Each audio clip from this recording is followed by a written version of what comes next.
Hello student, हमने last video में chapter number 2 polynomials को कंप्लीट किया था। आज हम चैप्टर स्टार्ट करते हैं लीनियर इक्वेशन इन टू वेरिएबल्स। ठीक है, सबसे पहले बात आती है लीनियर इक्वेशन क्या होता है। भाई लीनियर होता क्या है? लीनियर हमने लास्ट चैप्टर में पॉलिनॉमियल्स में हमने अच्छे से डिस्कस करा था कि लीनियर पॉलिनॉमियल्स क्या होता है। भाई ax प्लस बी ये कैसा पॉलिनॉमियल्स है आपका? लीनियर। ठीक है, लीनियर क्यों है ये आपका? भाई लीनियर इसलिए है जिसकी पावर वेरिएबल की क्या होनी चाहिए? 1 होनी चाहिए, तो वो आपका क्या कहलाएगा? लीनियर। ठीक है, हमने एक और पढ़ा था ax² plus bx plus c, ये कैसा पॉलिनॉमियल्स है? Quadric polynomials. ठीक है, ये क्वाड्रिक पॉलिनॉमियल्स हो गया आपका। एक हमने स्टडी करा था ax³ plus bx² plus cx plus d, ये कैसा आपका पॉलिनॉमियल्स है? क्यूबिक पॉलिनॉमियल्स है। यहाँ तक क्लियर है?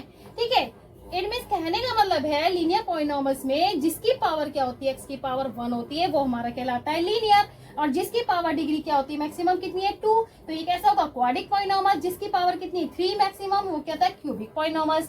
ठीक है, ये क्लियर हुआ कि लीनियर होता है क्या है। अब आते हैं लीनियर इक्वेशन इन टू वेरिएबल्स। अब वेरिएबल्स क्या है यहाँ पे स्टूडेंट? यहाँ पे x है, यहाँ पे भी x वेरिएबल है, एक ही वेरिएबल चल रहा है x x x।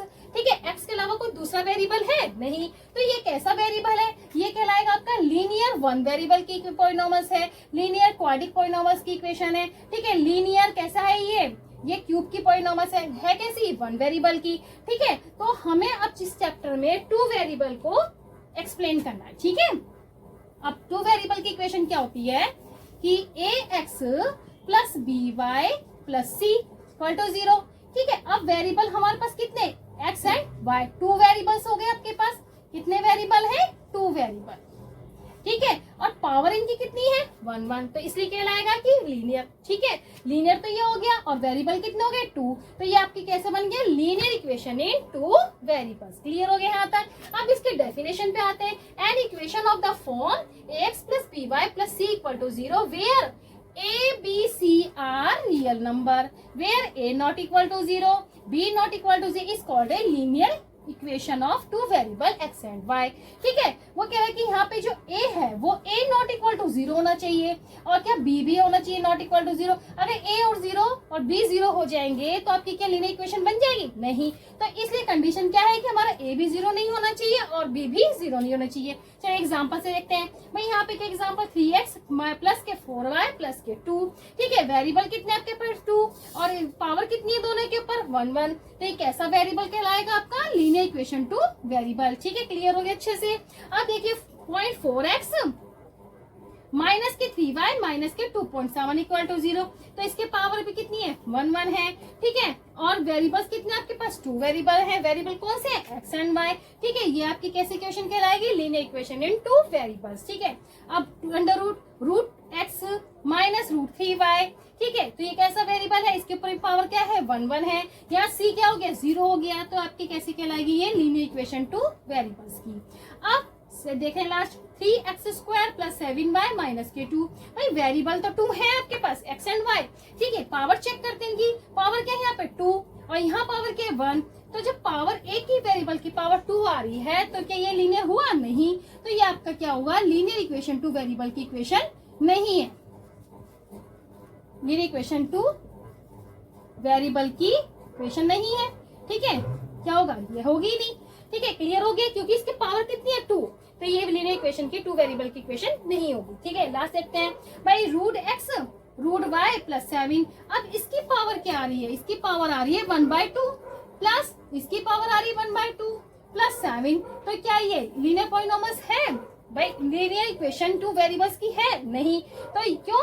क्योंकि इसकी पावर आ रही है फ्रैक्शन में। हमने बोला है लीनियर इक्वेशन 2 वेरिएबल जिनकी पावर क्या होती है? 1 1 होती है। ठीक है, तो ये आपकी लीनियर इक्वेशन 2 वेरिएबल की इक्वेशन नहीं है। ये दोनों आपके क्या है? लीनियर इक्वेशन 2 वेरिएबल की इक्वेशन नहीं है।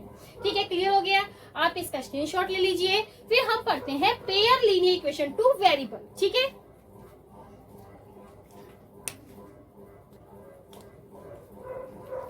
आप पढ़ते हैं pair linear equation of 2 variable. ठीक है, अभी हमने पढ़ा लीनियर इक्वेशन 2 वेरिएबल, ये अच्छे से क्लियर हो गया। अब हमें पढ़ना पेयर। पेयर होता है कि जोड़ा। ठीक है, जोड़ा कैसे?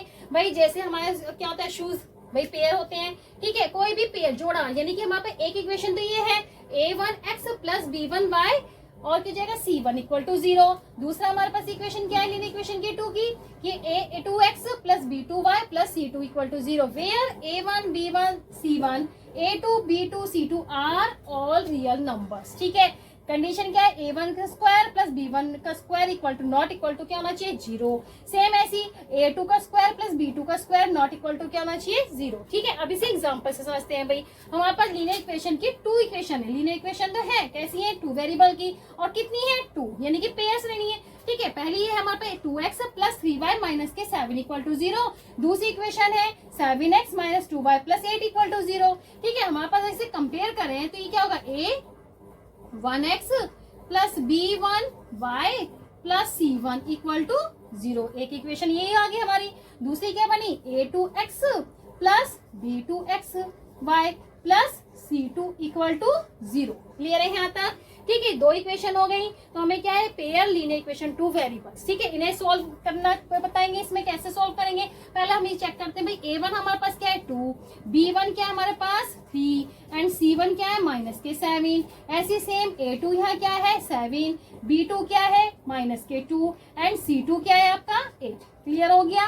आपको समझ में आ गया कि pair of linear equation 2 variable कैसे होते हैं, कि 2 इक्वेशन मिलेंगी आपको, जैसे A1x plus B1y C1 equal to 0। दूसरी इक्वेशन बनेगी A2x plus B2y plus C2 equal to 0। Clear हो गया अच्छे से? फिर हम इसका पढ़ते हैं solution, linear pair of linear equation 2 variable का सोल्यूशन हम कैसे करेंगे। ठीक है, आप इसका स्क्रीनशॉट ले लीजिए, फिर नेक्स्ट टॉपिक करेंगे।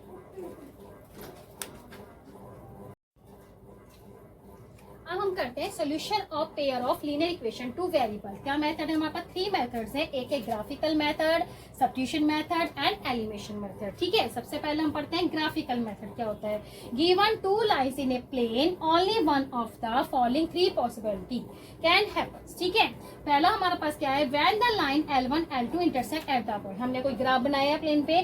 ठीक है, अब ग्राफ में हमारे पास 2 लाइन है आपके पास, कौन सी L1 L2, जो आपस में इंटरसेक्ट एक पॉइंट पर हो रही है। ठीक है, तो आपका कैसा सोल्यूशन होगा, अगर एक पॉइंट पे इंटरसेक्ट होगी तो आपका सोल्यूशन होगा यूनिक सोल्यूशन। ठीक है, तो let the graph line L1 L2 intersect at the point alpha beta. ठीक है, then x is equal to क्या होगा alpha and y is equal to क्या होगा बीटा। ये आपके क्या पॉइंट है x एंड y। ठीक है, तो आपका सोल्यूशन जो होगा वो कैसा क्या सोल्यूशन होगा, यूनिक सोल्यूशन। ठीक है, फिर इसका सेकंड पॉइंट करते हैं। आप इसका स्क्रीनशॉट ले लीजिए, फिर सेकंड पॉइंट सॉल्व करते हैं। अब नेक्स्ट पॉइंट क्या है इसका, when the lines L1 and L2 are parallel. ठीक है, हमारे पास जो लाइन है वो कैसी जा रही है, पैरेलल जा रही है। तो कैसे बनेगा graph, in this case there is no common, क्योंकि इसमें कॉमन है ही नहीं कुछ भी। ठीक है, common solution of the given system is equation have no solution. तो इसका सोल्यूशन कैसे होगा, कोई भी इसका सोल्यूशन नहीं होगा, तो क्या कहलाओगे, नो सोल्यूशन। क्लियर है यहाँ तक?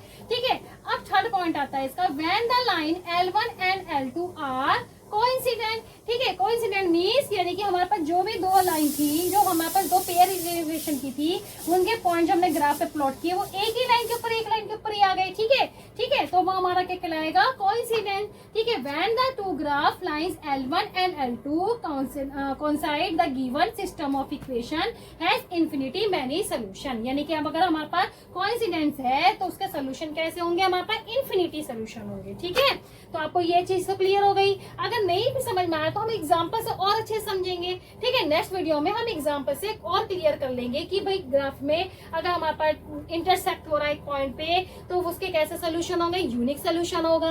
अगर लाइन हमारी पैरेलल जा रही है तो उसका कोई सोल्यूशन नहीं होगा, नो सोल्यूशन होगा। अगर वो कोइंसिडेंट है तो उसके कैसे सोल्यूशन होंगे, इन्फिनिटी मैनी सोल्यूशन होंगे। क्लियर है यहाँ तक? ठीक है, अब हम इसके एग्जाम्पल से ग्राफिकल मेथड को एग्जाम्पल से समझेंगे। ठीक है, नेक्स्ट वीडियो में।